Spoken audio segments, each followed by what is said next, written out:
It is very much like the movie The Matrix. I use this metaphor often. As long as your mind is trapped into their illusion, you are simply a pawn that can be used by them. They use their power grab of actual wealth and land accumulation to amass great power over the whole world. In the 19th century, they were already in control of the world. That's 200 years ago at least. This is the old money that has been passed down through the centuries. They use their power to build the world. They started the first multinational corporations that started employing the world. In reading David Rockefeller's memoir on page 243, under the topic Rockefellers in China, he speaks about his grandfather's company, Standard Oil, tapping into the China market in the early 20th century, and then later sending his money there to do his philanthropy, building China. This is what they did with the world. They built big businesses that gobbled up the control of the world and its natural resources, building these huge companies that built the world. You just see a position. What we see is a person who we believe has a high-level position.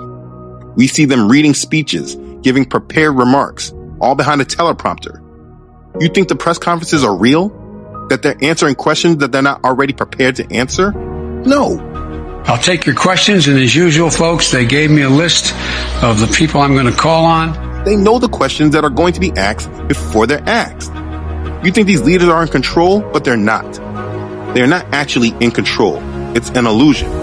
They are just at a higher level in the pyramid than the majority, and they are placed in the role as a figurehead that provides enough of a distraction that makes people believe that they are calling the shots and making the changes in the world. But they take their orders from those at the top of the pyramid, just like the other leaders in the rest of the world. When they carry out their orders, it just trickles down within the system for compliance.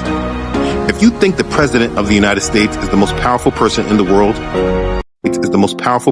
world, your reality is not real. The people actually pulling the strings, making the rules, are people you never know, that live behind the curtains.